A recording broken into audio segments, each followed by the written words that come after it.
For years, General Motors promoted the 2.7L turbo four-cylinder as the future of Chevy trucks.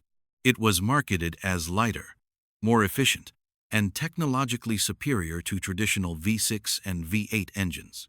On paper, the numbers looked impressive: strong torque, competitive towing ratings, and better fuel economy. Chevy positioned it as proof that smaller can be better. But now, something important has changed. Chevrolet has quietly acknowledged real-world problems with the 2.7 turbo engine. And the company's response makes one thing clear: owners need a specific upgrade if they want long-term reliability. While GM has not used dramatic language or issued a headline-grabbing recall, the technical updates, service bulletins, and revised components tell a very different story. Industry experts, dealership technicians, and independent engine specialists are now saying the same thing. The original 2.7 turbo design pushed too hard, too fast, and Chevy knows it. This video breaks down what Chevy admitted, what actually goes wrong, why the problem appears under real truck use, and what upgrade owners need to protect their engine, why the 2.7 turbo exists in the first place. To understand the problem, you have to understand the mission. Chevy developed the 2.7 turbo, internally known as the L3B engine, to replace naturally aspirated V6 engines and half-ton trucks like the Silverado 1000500 and Colorado. The goal was ambitious: match or exceed V8 torque at low RPM, improve fuel economy, reduce emissions, lower manufacturing costs, meet global efficiency regulations. From a design standpoint, the engine is impressive. It uses a high-pressure turbocharger, direct injection, an aluminum block, aggressive boost mapping, and high compression for a turbo engine. GM engineers essentially built a diesel-styled torque curve into a gasoline four-cylinder on a test bench. It worked, but real-world trucks don't live on test benches. The core problem Chevy finally acknowledged. Chevy has now acknowledged through updated service bulletins, redesigned components, and revised engine calibrations that the original 2.7 turbo setup places excessive stress on critical systems, especially under towing, high heat, and stop-and-go driving. The key issues include turbocharger, heat overload, oil degradation, and pressure inconsistency, carbon buildup on intake valves, cooling system strain, timing chain, and tensioner wear. Chevy did not announce this with a press conference.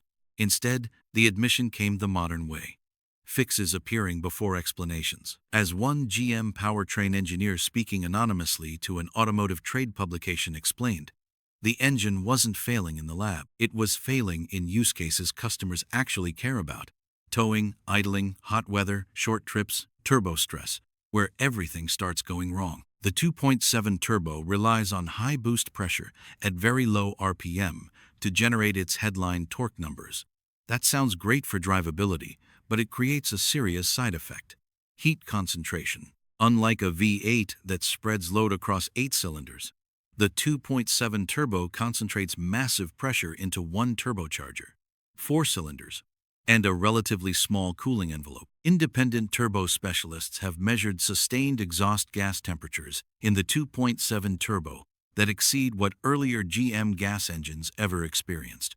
That heat doesn't just disappear. It breaks down oil faster, stresses turbo bearings, hardens seals, and increases carbon deposits over time.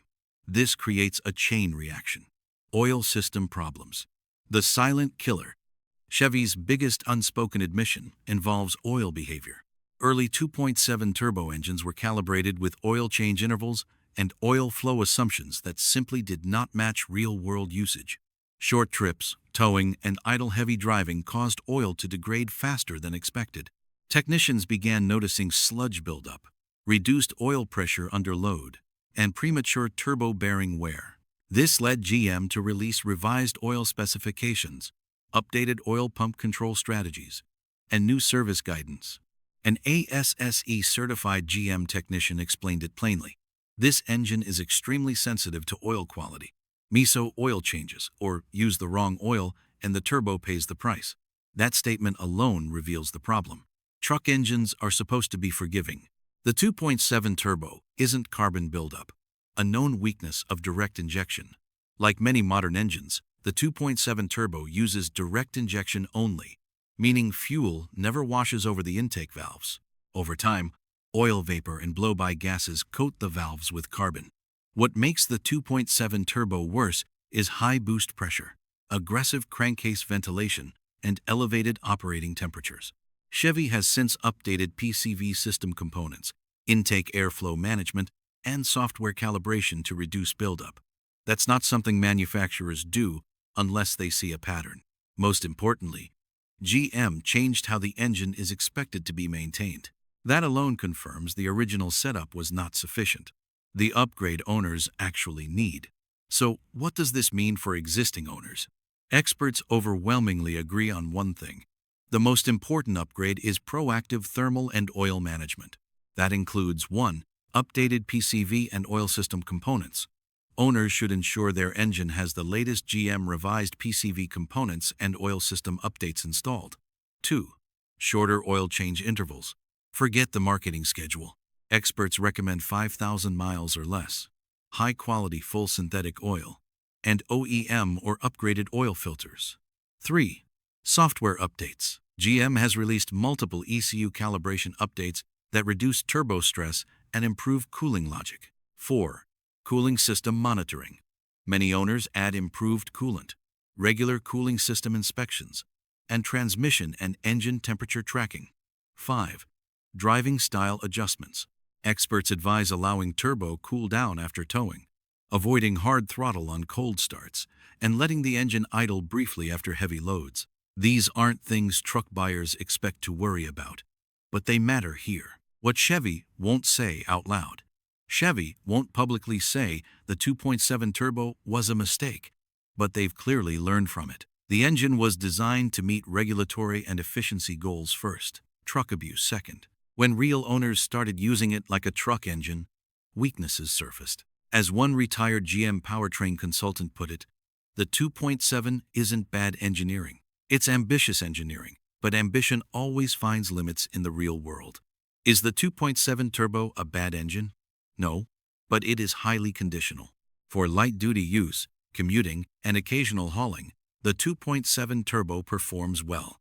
It delivers strong torque and respectable efficiency. But for frequent towing, hot climates, heavy payloads, and long-term ownership beyond warranty, it demands attention, upgrades, and discipline that many truck buyers never planned for. Why this matters for the future of truck engines. The 2.7 turbo situation represents a larger industry shift.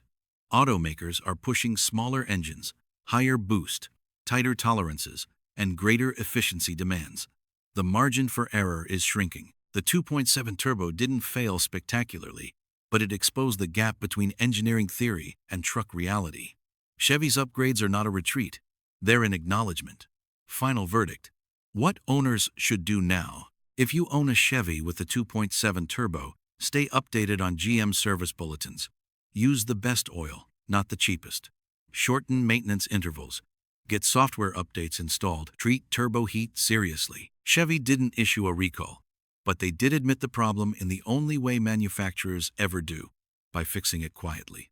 And if there's one lesson here, it's this. Modern turbo truck engines don't forgive neglect. Owners who upgrade early will enjoy them. Owners who don't may learn the hard way.